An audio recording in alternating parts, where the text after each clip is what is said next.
Hello, sweet friends. We are in a new month. April has officially begun. I don't know if you are suffering from I was going to say suffering from astrology, suffering from allergies in the same way that I am, but oh my goodness, I have been feeling the transition into spring in a very physical way. And I am very excited to talk about the astrology of April, to get into some of the nitty-gritty of the transits that are taking place, the overall energy that you can expect for the month, and maybe even some little tips, tricks, tidbits of advice for how to work with some of the cosmic themes that are going to be coming up. And before we get into it, I'm just going to invite you to take a few deep breaths. If you want to close your eyes, if it's safe to do so, feel free to join me. We're going to breathe in through the nose and out through the mouth.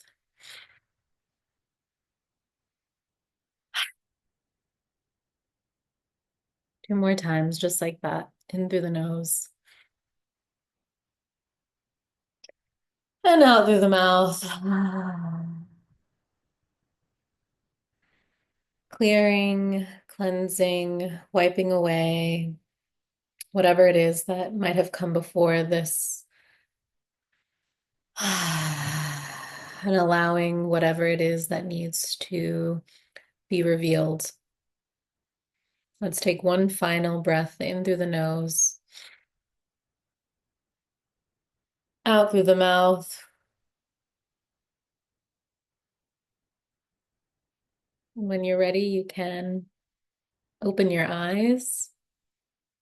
Thank you for just grounding into the space with me. If you don't know, I'm Elizabeth. I am the founder and CEO of Eliza Gets Into It, a tarot, astrology, breathwork, art, creative coaching business. And I just love getting to connect with people on the interwebs. So thank you for hanging out with me for the next little while. So, for March astrology, the overall sort of theme is momentum in action.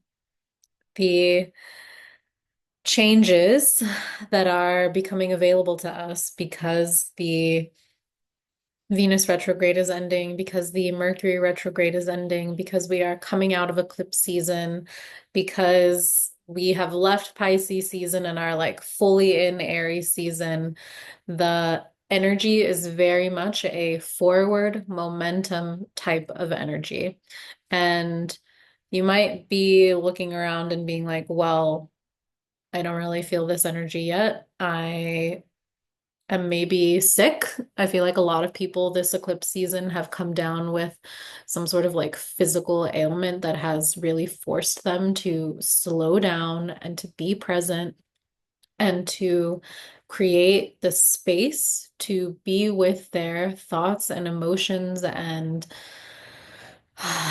really like take stock of what it is that is going on in their lives. And so, if that has been your physical experience, just know that you're not alone. In fact, you're like right on time because this transition from Pisces season into Aries season has definitely been one of almost like fits and starts. I talked about in a previous video that this transition from Pisces to Aries is a little bit like being in the birth canal, where there is pushing happening, there is maybe some like squeezing that doesn't necessarily feel super comfortable, but that is helping us transition from this place of being deeply held, being deeply paused, being in a season that is truly like the end of winter and coming into this sprouting of new life, and that transition, number one, can be jarring, but also like it just takes the amount of time that it takes. And so if you're listening or watching this and thinking, I'm not really feeling that forward momentum yet, number one, just be with that. Just understand that everyone is on their own unique timeline and that there is no rush, but that cosmically we are being ushered forward. And so just trust that wherever you are and maybe the like lazy river of life, that even if you cannot see things, even if you do not feel things changing for you in a tangible way yet, to just continue to breathe, continue to trust, and continue to take action when you feel that inspiration to move. And so let's get into some of the nitty-gritty details.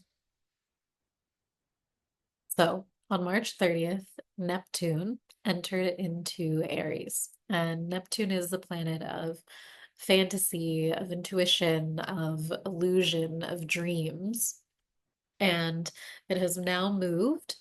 This is like, it's not quite once in a lifetime because actually it's going to go retrograde and then come back into Aries in a couple months, but it is like uh, in essence, a once in a lifetime transit because Neptune moves very, very slowly through the zodiac.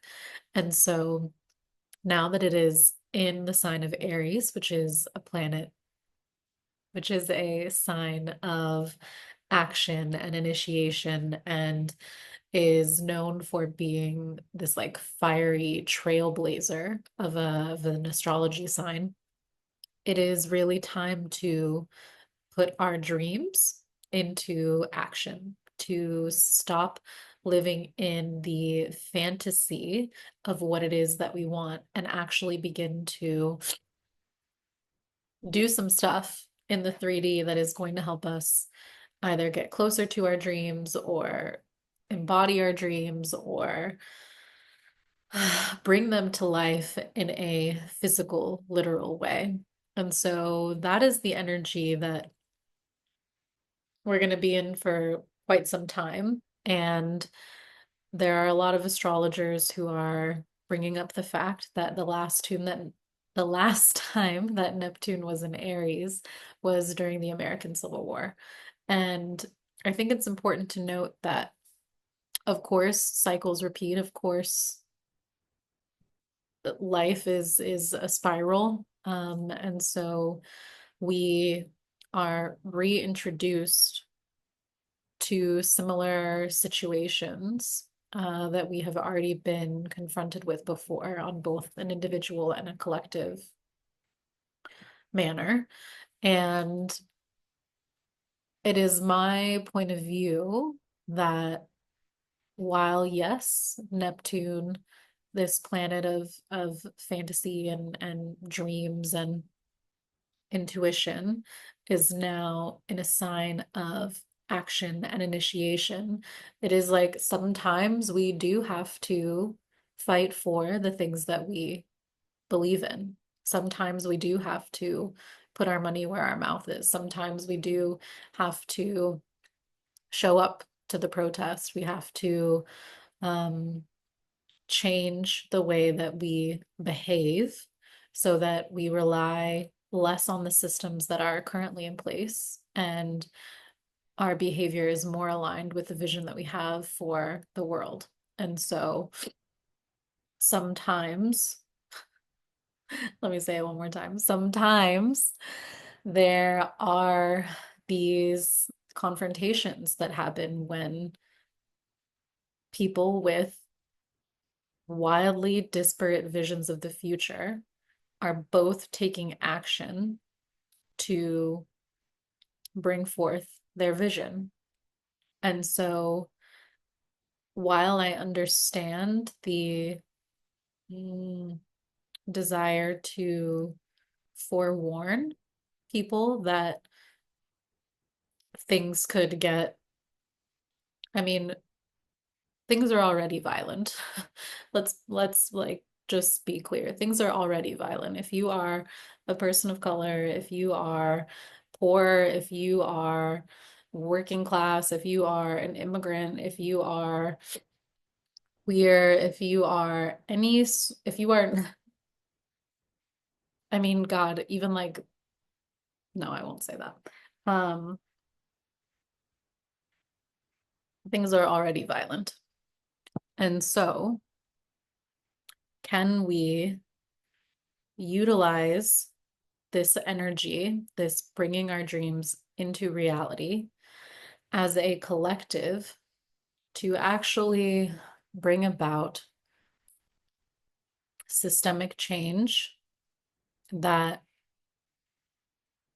is necessary to create a world that is a more circular, intuitive, mm, generous way of operating.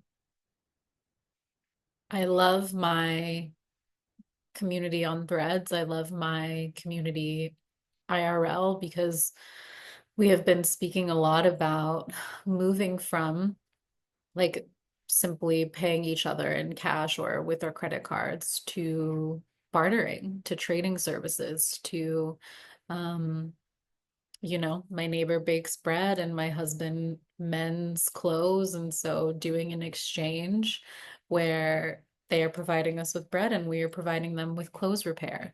And it's like we didn't need to pay the, sure, you can pay your local tailor, but it's like to get to know your community, to get to know your neighbors, to get to know the people that you have that are in your life and I'm off on a tangent.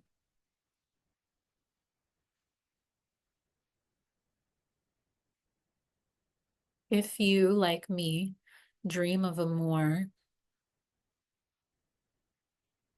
circular, indigenous future, then it is time to stop wishing and hoping, stop only wishing and hoping, and begin to take some action. Actually do some things that maybe you haven't done before to help bring this vision to reality. Let's talk about Mercury. On April 7th, Mercury is going to go direct in Pisces. So at the moment, Mercury is retrograde, which means it's appearing to go backwards, like just based on its orbit and our perspective from Earth, in the sign of Pisces. It started in Aries and now it's in Pisces. And soon it's going to be changing its trajectory to appear to go forward through Pisces. And number one, while Mercury is still retrograde, so from now until April 7th, just, I guess that's tomorrow. Just be aware that communication issues might still abound, that there are still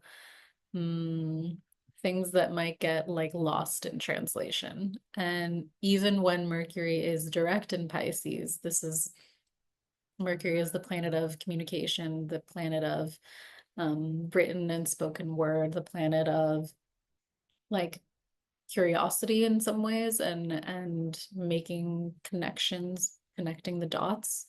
And while it is in Pisces, which is a sign of infinite flow and boundlessness and oneness in many ways, there are both infinite dots to connect and also no dots to connect. And so it's almost like we're in this fertile void. And so there might be a lot of like mental processes that are being worked out, mental connections that are being made. And it might be difficult to actually articulate those things. And what I would encourage is looking at maybe drawing or expression that is perhaps a little bit less linear and a little bit more interpretive to see if you can get the things that are swirling in your mind out on paper, or maybe you just like do like stream of consciousness um, writing in a doc somewhere. And it doesn't have to make sense right now, is really the crucial thing to remember. Is like sometimes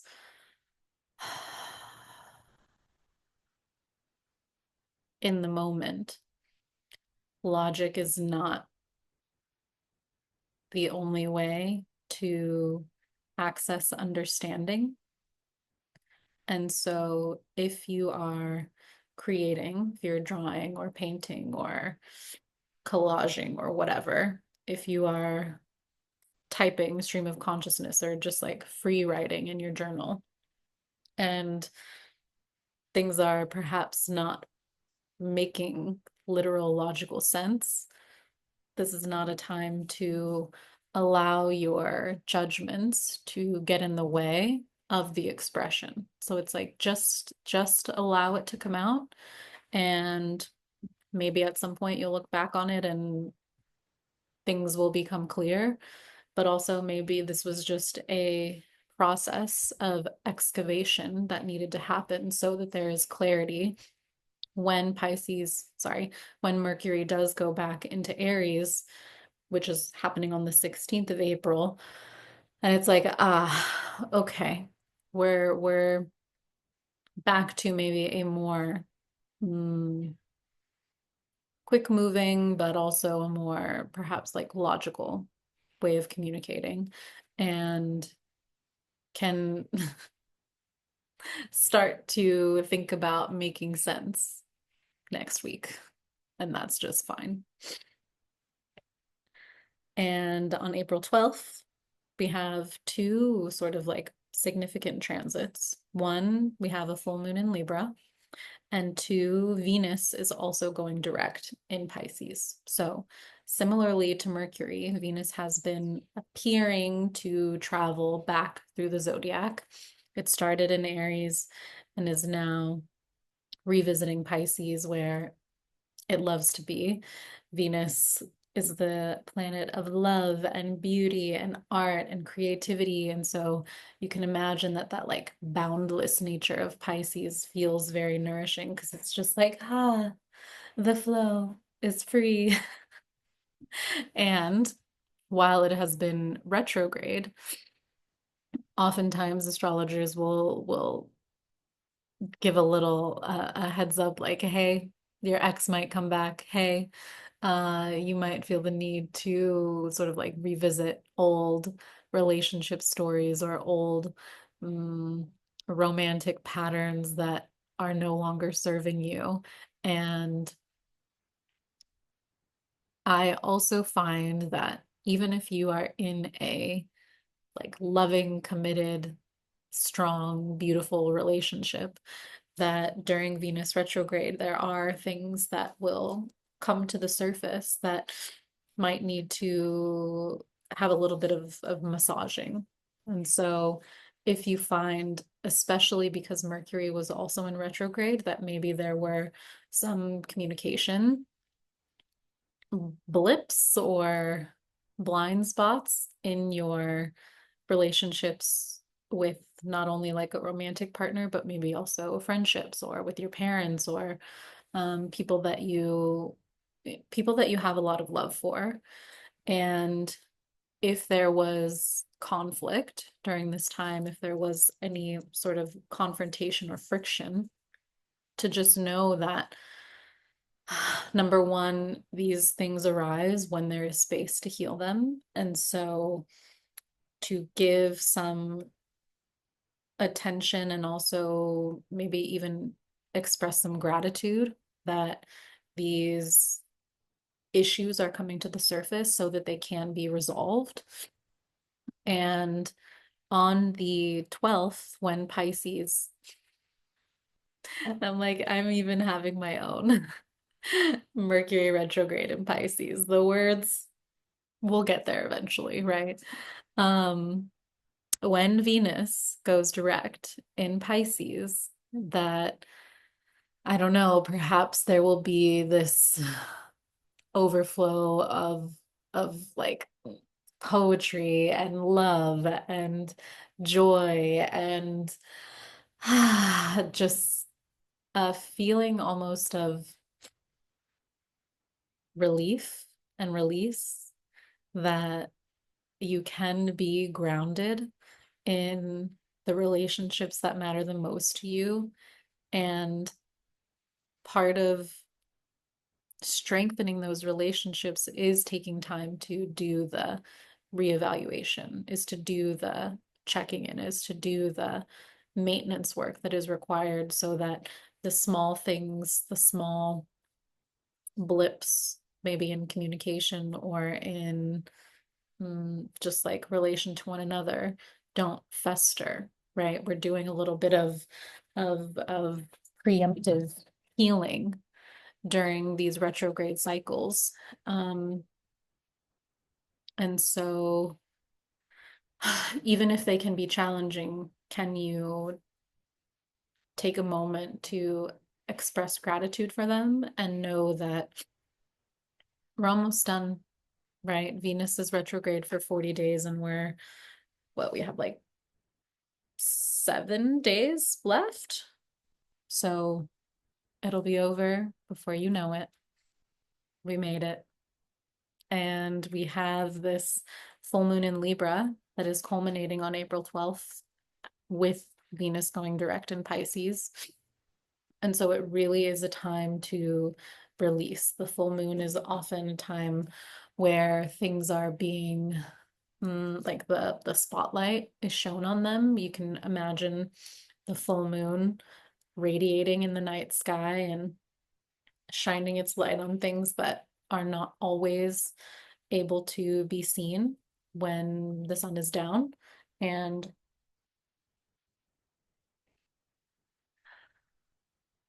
the story of the full moon in Libra is a story of evaluating and releasing any old narratives where you might find yourself putting yourself second. Libra is a sign of duality and partnership and balance and um, also beauty and mm, justice and art.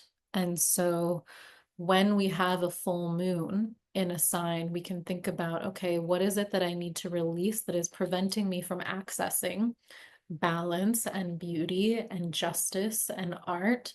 And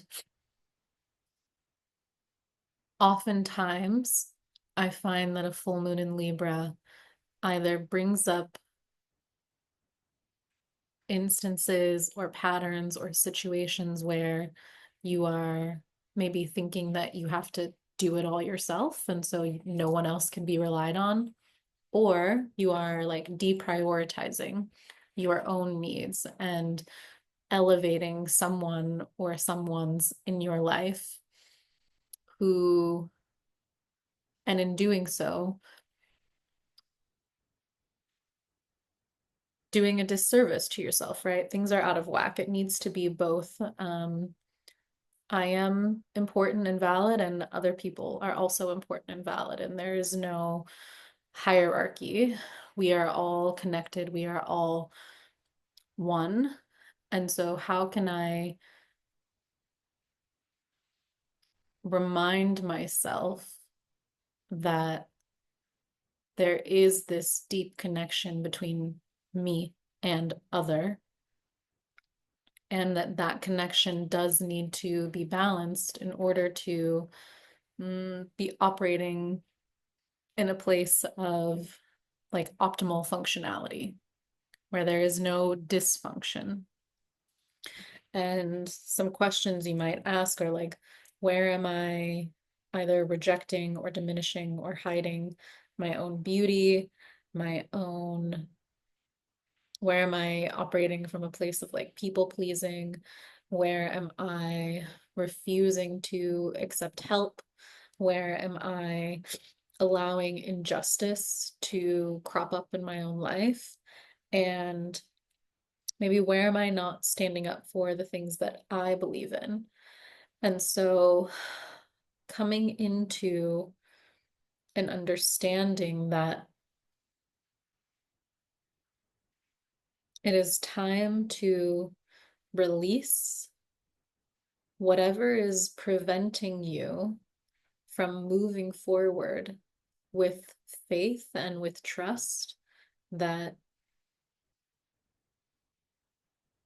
what you want, what you desire for yourself and for others is an important component to just cultivating community and cultivating vision for this next iteration of society that is like being birthed in real time, being created in real time.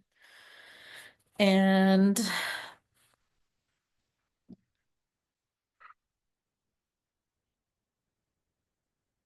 let's just sit with that for a second while I sip my tea.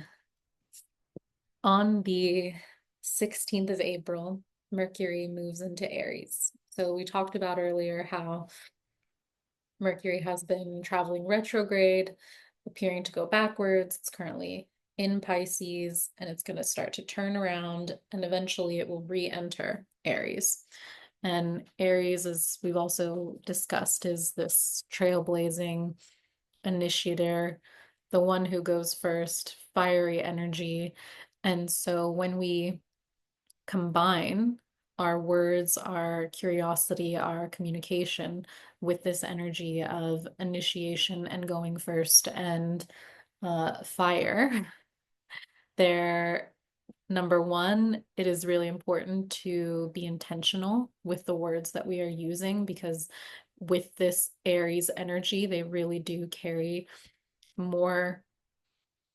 Words are always important. Words are always spells. What you say becomes reality in many ways. And in Aries season, this energy is like compounded because Aries is the first sign of the zodiac where things are created. And so when Mercury is in Aries, and especially when the sun is also in Aries, we have this like double dose of Aries energy. And it's like, whoo, the words are very potent at this time. So whatever you are writing, whatever you are saying, whatever you are even like thinking and connecting mentally, what you are reading, all of this has the power to alter your reality and by extension the reality that we are living in together. And so to be especially mindful of what it is that is being expressed while also understanding that there is maybe going to be mm, some fire, some passion, some um, just like kinetic energy that comes from the heart space and is almost like fuel for your expression. And to understand that other people might not be operating from a place of careful consideration and that you might find yourself operating out of um, this like urgency that can be created when we are in a fire season. And so to also offer yourself and others extra grace during this time if there are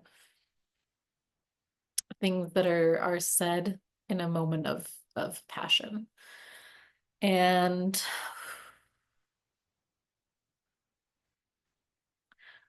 this is a powerful time for creation. And so again, to just take ownership and take responsibility for what it is that you say, think, write, read, and understand that those actions are actively building something, even if you don't see the results immediately. It's laying the groundwork for a future whatever to grow. And then just 2 days later, on the 18th of April, we have the transit I am most excited for. Mars is leaving Cancer and entering into Leo. I cannot tell you, I have been so personally victimized by Mars and Cancer because I am a Cancer moon and Mars has just been going back and forth over my moon placement and also my south node for like months. And it has just been almost like reopening a scab to like make sure that everything is cleared out and cleaned properly and healing the way that it should.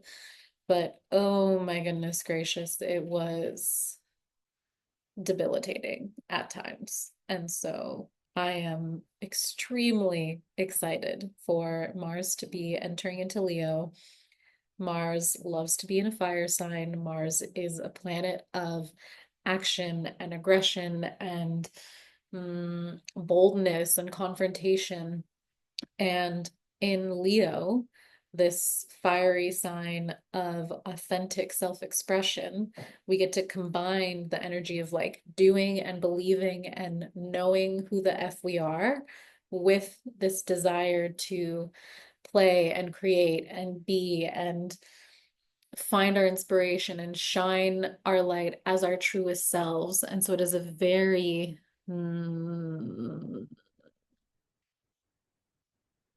like beneficial, maybe is the word, season, and can really truly be harnessed for taking the action, right, that Neptune has maybe sort of inspired in your life to genuinely go down your unique path. And it's like, what an amazing gift, really, that this transit is happening at this time when so many of us need to remember that we have agency, that we have power, that we have freedom of expression, and that we can utilize the dreams and the desires that we have in our heart to make our individual reality and our collective reality a better place to live. And so I'm very excited for Mars to enter Leo. I'm very excited for us to all start believing in ourselves, just even that little bit more, and then taking the action to bring our dreams to reality. Ooh, okay. We have three more things we're going to talk about. So if you're still with me, God bless you. If you're not with me, bless you anyways. On the 18th of April, one day after this Mars transit, the sun is entering into Taurus. And so we are transitioning from sun in Aries to sun in Taurus, which means that when the sun enters Taurus, things are going to perhaps, the temperature is going to like come down a little bit. The Taurus is an earth sign. And so things will go from being maybe a little bit less kinetic, like they were in Aries season, into a little bit more grounded, a little bit more methodical, a little bit more consistent. And so we have this beautiful introduction, transition, maybe from creation to an energy of like follow through. It is not just initiation that we are engaging in anymore. We are actually like seeing through the things that we have set in motion during Aries season. And we just talked about Mars entering Leo. And so it's not that we are losing all of the fire, but it is like the fire is being better directed and more precisely manipulated, perhaps, so that we can like finish finish what we've started. And it's beautiful because Taurus is also this like very sensual sign where it is an amazing time to like activate our human senses, our hearing, our speaking. That's not a sense. Our speaking, our smell. Why do I keep saying speaking? I'm telling you guys, Mercury retrograde in Pisces, the words. The words. Taurus is a sign of sensuality. And so it is concerned with what is this like human experience like? What are the things that we are seeing? What are the things that we are hearing? What are the things that we are tasting, smelling, feeling, touching? And so it is also this invitation to activate beautiful experiences in your life, like putting on an amazing outfit or drinking a fabulous beverage and like really savoring it, or going to like a concert and hearing amazing art, experiencing, taking in the beauty of what other people have created. And it is this necessary counterbalance to the energy of follow through, because so often what happens is, or what can happen is that we become so concerned with the grind, so concerned with simply getting things done that we forget that this life is here to be enjoyed. And both things are necessary. We're not looking for just like straight hedonism where every moment is a moment of pleasure. And we are not looking for straight masochism, perhaps, where every moment is pain and suffering and doing for the sake of output. I love my Taurus babes because they are such a fabulous example of how to be here in this human reality, how to experience what it is that, like, the fullness of our human expression, while also knowing what it is to follow through. And so I am deeply excited for the sun to enter into Taurus and to just like radiate joy and sensuality and groundedness and allow us to like really all be held by Mother Earth and to remember our connection to her, because she is, I was gonna say like the ultimate expression of Taurus, but I actually don't know if that how I feel about that. So we're gonna let it slide for now, and then I reserve the right to change my mind. So two more, two more little transits. On the 27th of April, we have a new moon in Taurus. And so we talked about the full moon being this potent time to release and to see the things that maybe don't always show up in the night, in the shadow.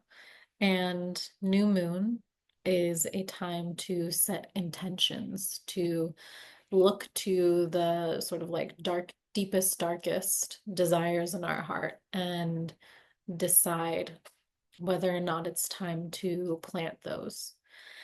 And the new moon in Taurus is this like dual invitation to identify maybe where on the hedonism to masochism scale you are, and evaluate what is stopping you from enjoying the ride or what is stopping you from following through. And to put some energy, some new energy, some energy of creation behind helping yourself like level out the seesaw a little bit to either get a little bit closer to joy or to get a little bit closer to the devotion of follow through. And our last and final transit that we will be talking about is on April 30th. Venus is entering into Aries. And I think I already said I'm deeply excited, but whatever. I'm also deeply excited for this because Venus, this planet of love and beauty and creativity and art, is entering into the sign of action. And it is a reminder and a remembrance that love is a choice and an action, that creativity is a choice and an action, that beauty can be an action, right? I like did my eyeliner, I like chose these cute little flower hair clips. I chose these earrings. Like there is action that we can take to cultivate more Vesuvian. Is that the word? Is that the adjective for Venus? I'm losing it. Um, maybe we can cultivate more of this Venus energy, and that there is agency that we can take to bring more beauty, to bring more creativity, to bring more art, to um, bring more love into our own lives. And so, again, I wrote, put your money where your mouth is. Like, this is a time to take action around these. I want to say Vesuvian again, and I don't know if that's the right word. Vesuvian themes to change your life for the better. And it is very in line, right, with the sun in Taurus. And it's very in line with the new moon in Taurus. And so this energy of cultivating more beauty, more creativity, more love, more money. I can't believe I didn't say money. Venus rules also the way that we give and receive money. And so all of that is going to be, yeah, just really felt and experienced because it will be and cosmic energies that are like compounding on each other, which is how you know that the universe is like really trying to make a point, is when there's like multiple planets or transits that are all sort of in the same flavor of energy. And so we get to end the month of April in a place of love and beauty and money. And I am very excited for that.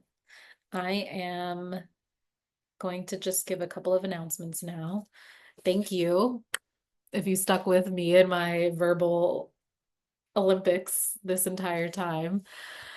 I will be teaching on the 15th the astrology and breath work of April.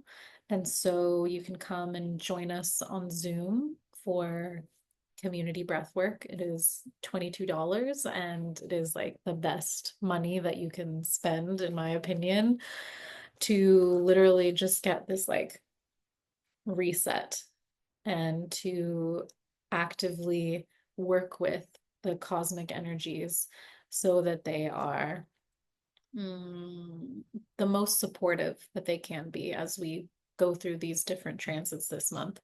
And then at the end of the month, the beginning of May, May 2nd, I am hosting a IRL breathwork and collage session. And so there will be a lot more that I have to say about this. But if you are in New York City or in the tri-state area and want to come and do some astrology and breathwork and then make something in real life, like I talked about before, the end of the month is going to be a really potent time for creativity and for love and for beauty. And so you can come and activate those energies with us. And this was quite a session. My allergies have me wiped. This these retrogrades have me wiped. This eclipse season took me out. And so thank you all for being patient, for sticking with me. And please comment, let me know what you think if you have questions. If you want to send some encouragement, if you are just feeling the love, then let me know.